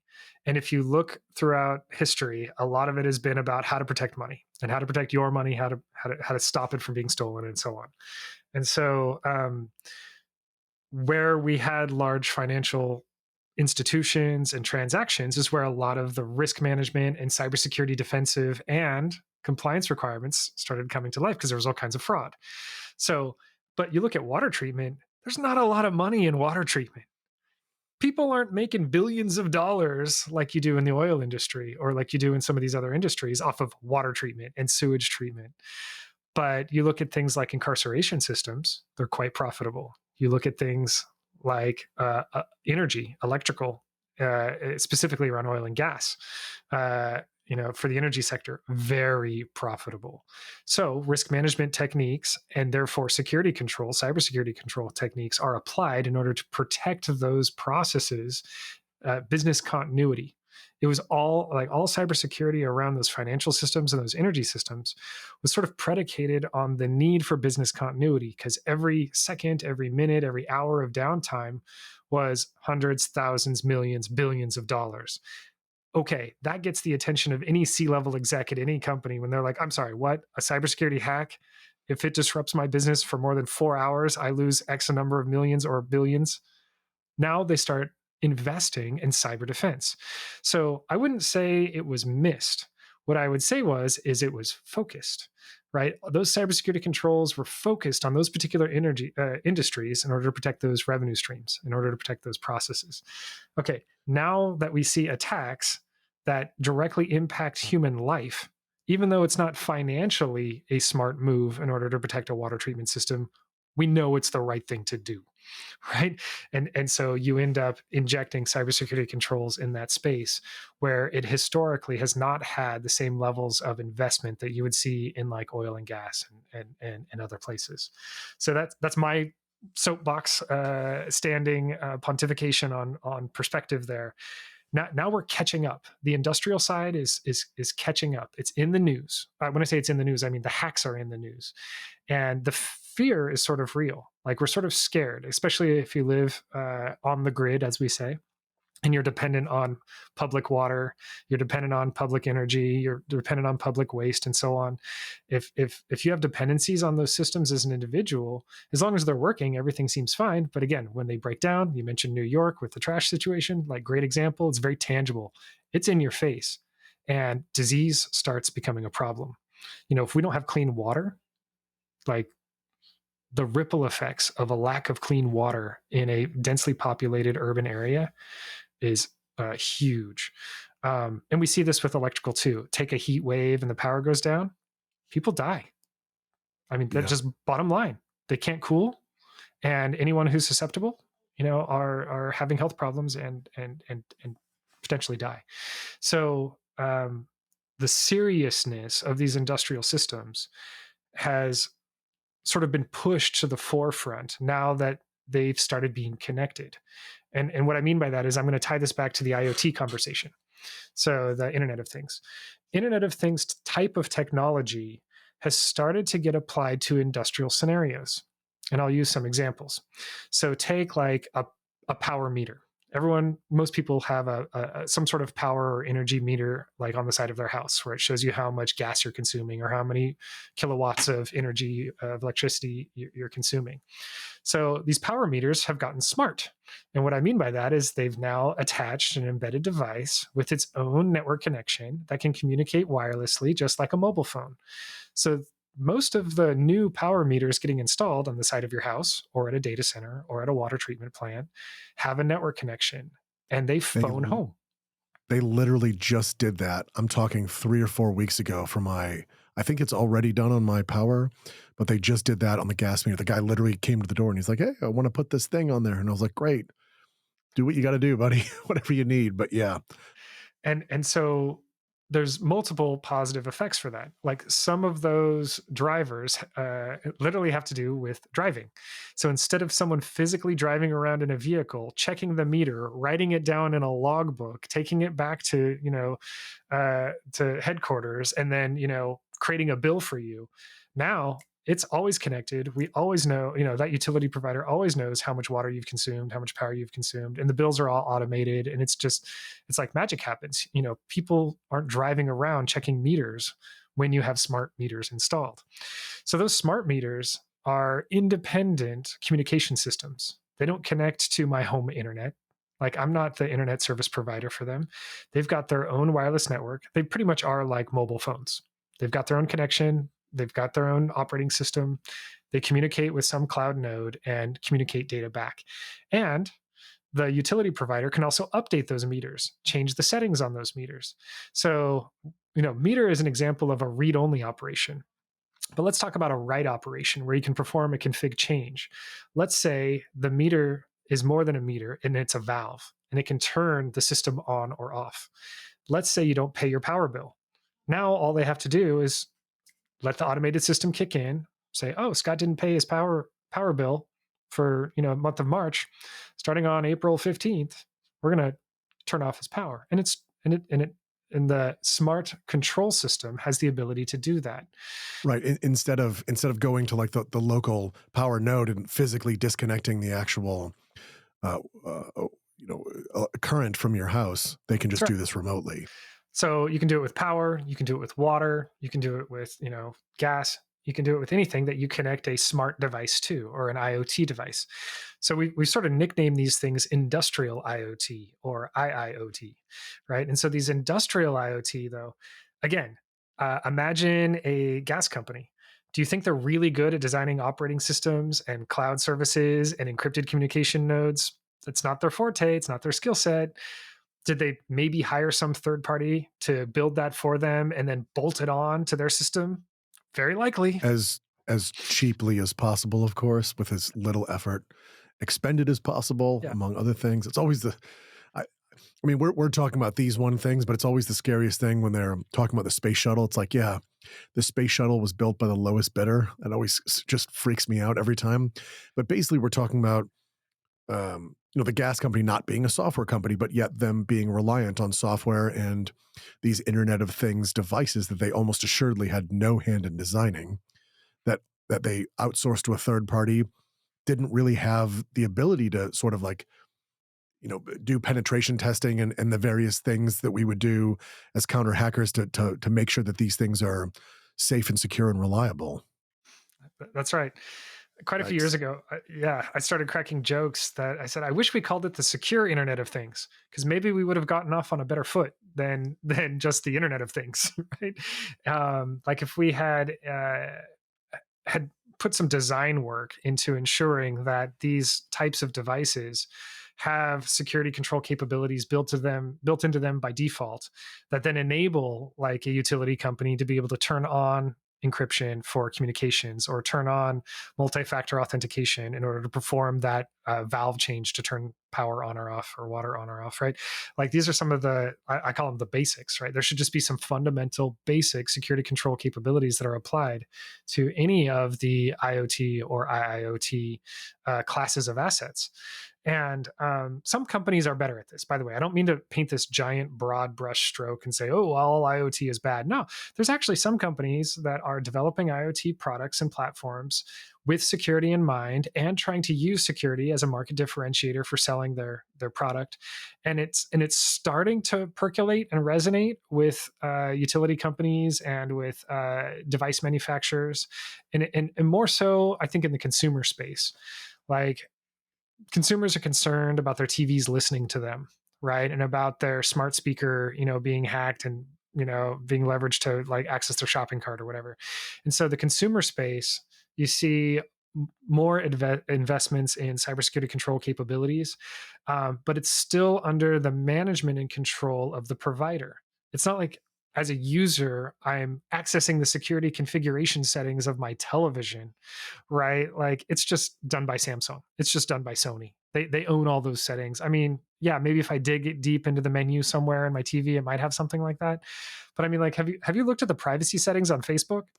I mean, I don't know. There's probably 40, 50 knobs I can turn there to adjust or tune my privacy settings. And every time Facebook does an update, all those settings are reverted back to their last known default or whatever. So I'm sort of talking trash for a second there. I should be careful. I'm not trying to. I'm saying it's complex. I'm saying it's hard and it's often out I of the mean, user's control. I'll go in a different direction. I mean, I'll talk some trash for a half second. Most of the TVs basically force you to agree to an agreement where it's like, if you use anything on the internet on our TV, we're going to spy on absolutely every single solitary thing you do across the board, and you give up all rights. The end. I'm not kidding. Yeah. The as far as I've looked, and I've looked at the bulk of social networking stuff again, and this is something that I've always, I've said this multiple times on various episodes of the podcast is the socials are really trying to get your data because they want to sell you advertising. They have no need whatsoever to ever sell your data. In fact, quite the opposite. They would do anything possible not to sell your data. If they can make money any other way, they will not sell your data because it's proprietary. That's what they want.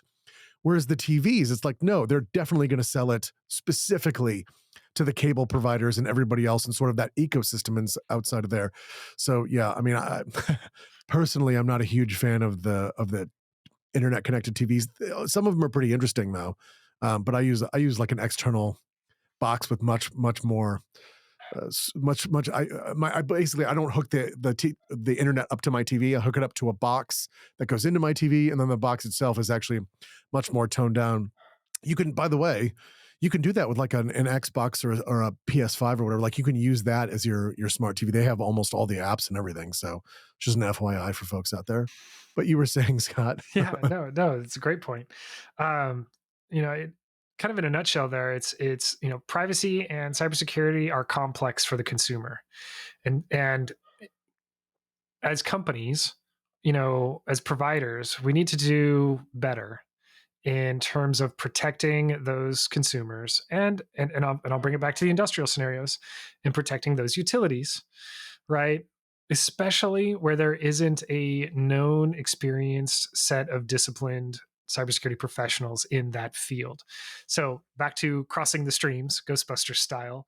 If I'm over here as a cybersecurity person who has some experience with it and knows how to build pretty secure networks, and I partner with this other person over here who knows a lot about electrical grids but very little about cybersecurity, put the two of us together and we're likely to build a fairly secure industrial network for electrical grids. And that's exactly what I've been able to really start doing for the last 3 or 4 years. And that's both in Microsoft and outside of the company.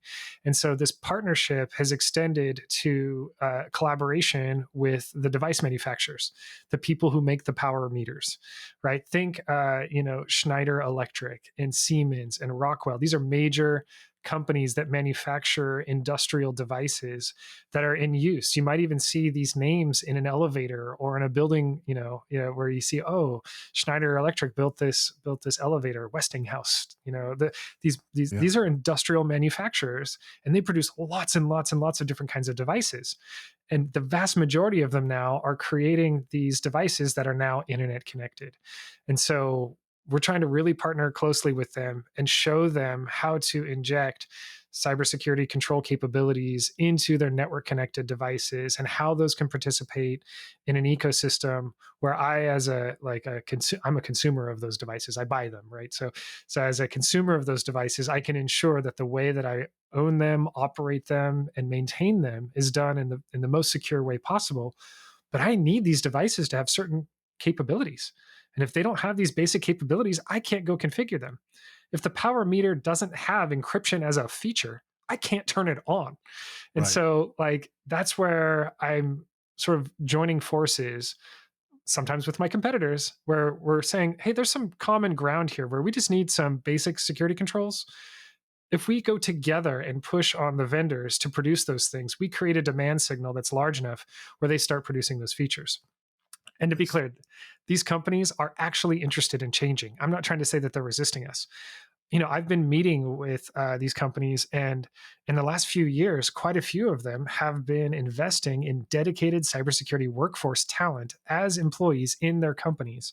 And so now I've got a partner in crime, or a partner in defense, I should say, right? To actually ensure that I, as a customer, and them as a provider, are able to produce these kinds of capabilities. And that ripple effect means that those devices, they make it into the high rises and into the buildings and into the water treatment plants and into the electrical grids, and of course into the data centers that I'm trying to secure. And so I love that level of impact, that ripple effect, where if we can inject good security controls into these devices, and then those can be applied in multiple industries and multiple countries, like that's exciting. That's where I get super excited and I get all amped up, and you'll see me get all crazy like this. Yeah, I mean, you definitely sound passionate. By the way, the person I'm going to see in the UK in May is actually former Schneider Electric. So shout out to Bianca on that one. Oh, nice. That said, speaking of getting amped up and excited, I did want to dive into a story from back in the day. Scott, feel free to jump in when you want to leap in. But there's one thing that, again, I'll just share a small piece of internet history. Scott and I worked at Hotmail, so you're welcome for all the crazy Hotmail addresses from way back in the day. Sorry about the spam. MS, oh yeah, sorry about the spam. Building up MSN and the Microsoft networks, among many other things. But I would argue that one of the coolest days we ever had was we ended up going to this weird building on the Microsoft campus that no one had ever heard of. And we were like, what is this?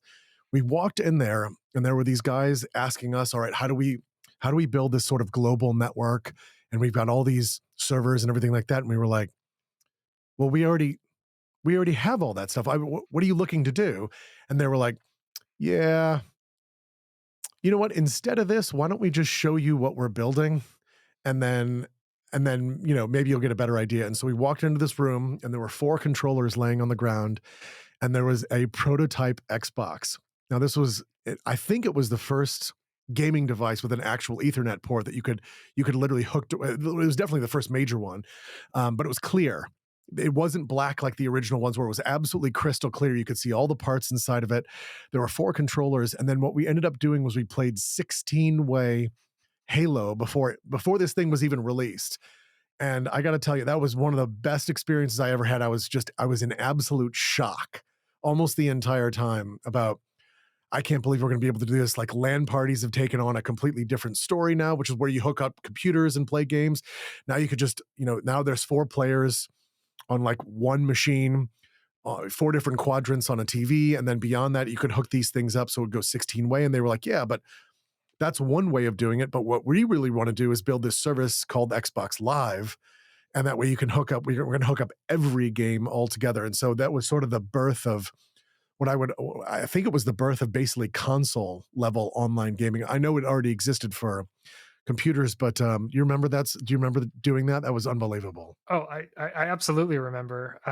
And the program was very hush hush. There was a whole lot of secrecy, and what I was really thankful for was that they actually invited us to help.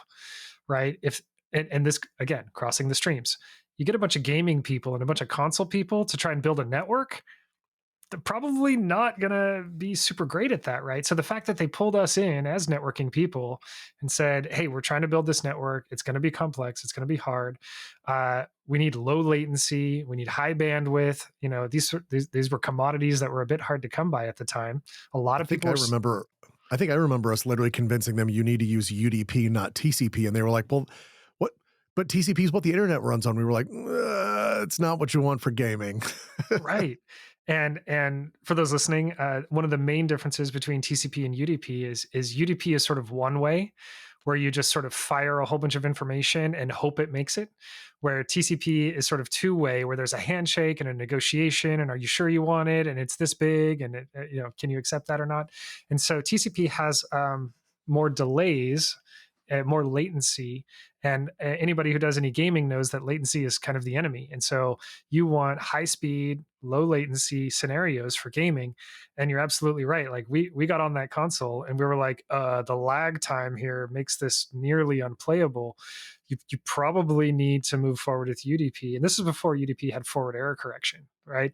And Yeah. so there was there was Yeah. there That's a was really good point. right, there was a lot of glitchiness, right, or mistakes to be made, and it took quite a few iterations. But the fact that that team engaged us, asked us, let us understand, and then listened when we gave them advice, and they ended up releasing a UDP version for point to point gameplay. And if I recall, the original design was all the traffic was being routed through the data centers and then back out to All the of users. it. And we Every said, single, whoa, yeah. yeah, you got to go point to point, meaning that user in house A can communicate directly with user in house B, and they can directly communicate with each other without having to go through some central choke point bottleneck. Uh, We've since fixed that now just yeah, because there's data centers literally everywhere. But at the time, they're like, we're just going to route everything back to Seattle. Hold the phone. Everything back to Seattle and TCP? Not sure that this is the right way to do things. that's right. But they Yeah, listened and they adapted, and we did. and the protocol got significantly better. Latency went down. Throughput actually goes up because you don't have as much overhead, right? With UDP. Um, but yeah, I do remember that. I also just fun. I remember us playing Halo, which was super glitchy in that demo version, where you could blow somebody up and they would die in midair and be like hovering 20 feet above that warthog or whatever. It's true. I think Mike was the one. Mike, by the way, being our boss. So shout out to Mike. Yeah. I think that he ended up dying at one point, and then a whole bunch of code actually spat out on the screen. So it wasn't just a glitch. It was literally like it aired out even in front of the graphics. And it was like, whoa, what happened? But it was still amazing. We Nothing were like that even remotely existed at the time, not even close. yeah, I mean, the closest thing I can think of is Sega had done a Dreamcast thing where they inserted a modem into the back and you could dial up, but it wasn't for like real-time gameplay like a first-person shooter like No. that. It was like so you could get like updates for a map or you could share like scoreboard stuff. And there was some trivia game you could play online, but it wasn't anything like a Halo type experience with multiplayers, real-time, graphics and the whole thing. It was very, very different. Yeah, it was an Yeah. exciting time. Oh, that was a great time. That was some fun stuff back in the day. If I So that said, if there is one technology that you could will into existence without any effort whatsoever relating to your field, what would that be? so this is where I'm going to speak out of my knowledge and experience base for sure. So I think it would be the implementation of quantum entanglement for communications. Okay, so now this is stuff that it's way out of my field, but the best way I know how to describe quantum entanglement is the way Einstein sort of described it, where he called it spooky action at a distance. So where we have two particles like photons that you sort of separate with polarity, and just think of one as positive and one as negative. And if you affect the positive one, there's almost a zero latency lag for the effect that it has on the negative one. And so these two particles become entangled in such a way that they're spooky in terms of the way that they maintain synchronization. And so I immediately think of communications. I think of networking. And today, all of all the vast majority of our formulas to describe throughput, which is how much data can we get from A to point B within a period of time, it's a function of bandwidth and latency, right? So all of our formulas are based on those two major factors. And bandwidth, think of that as like how fat or wide or big your hose is to get water through. And so if you have a really fat wide hose, you can get a lot of water through it. If it's really thin, you can't get as much water through it. And latency, how long does it take to get from point A to point B? How fast is the water flowing through the hose?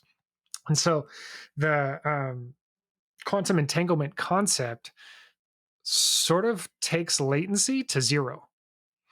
And so when I think about zero latency, I think about subspace communications, how we communicate between the moon or Mars or wherever we're traveling. I think about the latency that's currently induced with our any of our space comms, right? They're traveling as fast as they can with the technology we have.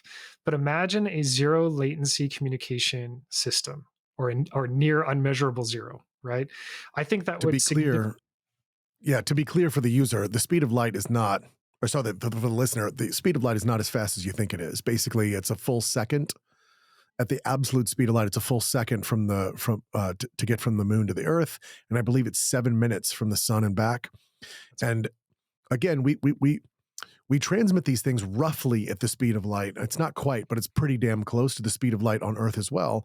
And yet, it's still 350 milliseconds West Coast America to India and back. I mean, 350 milliseconds. It sounds, well, that's really fast. It's like, it is and it isn't. It is and Mhm. it isn't. I understand why people would say it is, but again, some of the top gamers in the world, if we just go back to the gaming for a half second, some of the top gamers in the world they can literally feel less than 20 anything a 20 millisecond lag or greater, they can feel it instantaneously. So it is noticeable.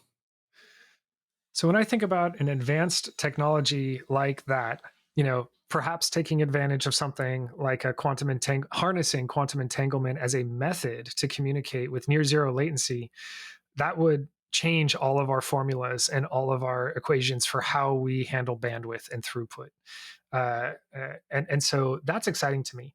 Now, I don't know how that would actually work. How would my mobile device have a quantum entangled particle in it that's somehow linked with another quantum entangled particle sitting in some data center or some cell tower? And would my future Xbox have one of these particles? Would my mobile device have one of these particles? Would our computers and so on? Uh, there's two major reasons why I think this is a super exciting space. One is the latency piece that we discussed. The other is the security piece. The ability to intercept the communication between two quantum entangled particles is currently unknown. It would be effectively impossible. Well, I we mean, don't at know. least for true, but we don't understand the entanglement in the first place. I mean, basically, if you've got one particle 100 billion miles away and the other particle, and you turn one to the right, the other one instantaneously turns to the right. We don't understand how the information is being passed. But there is also a theory that you can't transmit information in that fashion. I understand that you're allowed to will this technology into existence, but That's the theory is, at least at present, that entanglement alone is not enough to transmit information. that's right, and that's why if we're gonna fantasize, I'm gonna fantasize Yeah. big, right? Like, why Okay. not? Right? And one of the massive limitations that we have around any sort of quantum technology is the measurement alters its state, and so the idea that I can measure a quantum entangled particle right now is already far fetched. Let alone being able to leverage it for communications or putting it in a package as small enough as a mobile device. But we might as well dream. We can dream. That's right. There's some Star Trek stuff going on there that why not? Um, but I think that would be a major game changer for network telecommunications, for security communications. Oh, yeah. Um, there has been some interesting experiments in this space. In China, the space program actually, they have a satellite that they launched into space that uses certificate-based encryption to communicate between Earth and that satellite. And using quantum technology, they were able to update that certificate here from Earth without having physical access to the satellite. Now, this is not using quantum entanglement. Let's be super clear. Like, Right. no one's anywhere near that. But the fact that we can update root certificates for encryption without physical access, that's also a type of game changer that gets us one or two steps closer towards sort of that um, very exciting, defensible future state of secured networks. That's amazing. So with that, are there specific places that people can follow you online and whatnot, Twitter or LinkedIn or whatever it is that you like? Obviously, there's the Color Aid website, COLORAID.org. And then what else? Where can people reach out? I think one of the best places to reach out is probably on LinkedIn. I'm Scott Longheyer, Longheyer. Fairly easy to find, fairly unique name there. Um, I'm not a very extraordinarily active poster. You won't see a ton of updates from me, but you will see targeted, very specific things. And so I tend to go for quality over quantity. And you'll see, of course, anytime there's any leap related to quantum tech, I tend to share something about that. I am interested in what I would call more realistic communications. For example, some of you may or may not know, there's been some advancements in hollow core optical technology, which is kind of cool. So historically, optical has been basically glass fibers, stranded together to connect cities together, to connect across oceans and whatnot. And now they've developed a technology where the center of that glass fiber is hollow. Light travels faster through air than it does through glass. And so we're reducing latency of these light based optical communications just through technologies like that. So you'll see updates like that from me. I'm a little bit more engaged on the networking and communication side. But more recently, in experiences like this, you'll start to see more information about how industrial components are coming of age in a cybersecurity world. And then, of course, my organization and myself are heavily focused on network threat detection and prevention, security control capabilities. So I get excited about those things too. Yeah, that's amazing. But before we wrap here, Hollow Core. So basically, when for folks who don't know, fiber optic is effectively a cable that's got glass inside of it, and then you shoot different colors of lasers, and the things on the opposite ends can read those colors of lasers, and so they don't really interfere with one another, and you have X amount of bandwidth. With Hollow Core, how would that work? Is it the outside line with glass, and then it just bounces through? You nailed it exactly. That's exactly right. So there's still a glass donut, if you will, going Yeah. all the way down the cable, but the center of that donut is hollow. It's air. And so the vast majority of the distance that the light is traveling is more through air than through the outer shell of glass. And therefore, it reduces the latency significantly, especially on long haul links, like across oceans and between continents and whatnot. So that technology is coming quickly into the field. It's already been commercialized, and so Are they laying, and for those who don't know what this is, it's exactly what it sounds like. Are they laying submarine cables between, but submarine cables is exactly what it sounds like. It's literally a giant cable across the ocean. And that's, I'm not kidding you. That is how the internet is mostly connected, is via these submarine cables that go from various points on the east and west coast to either Asia or Europe. I can't speak explicitly to that, but I will say that the tech is ready. Right, the optics are Nice. ready, the physical cables are ready, the distances have already been tested, and so the next evolution of reducing latency is really around leveraging air, like using air. Wow. That's amazing, seriously. And with that, Scott, thank you so much for being on. I really appreciate you, brother. This has been an amazing conversation. I want to do this again at some point. We'll have to do this again. I feel like we could do like 10 of these and not have a dull conversation. Um, with that, we have been standing on the shoulders of giants. Thank you. Thank you so much for having me. Absolute pleasure. I've been humbled by some of your previous guests. I was like, oh, wow, these people are impressive. This is incredible. To be able to participate like this is an awesome experience for me. Thank you so much. Thank you, sir.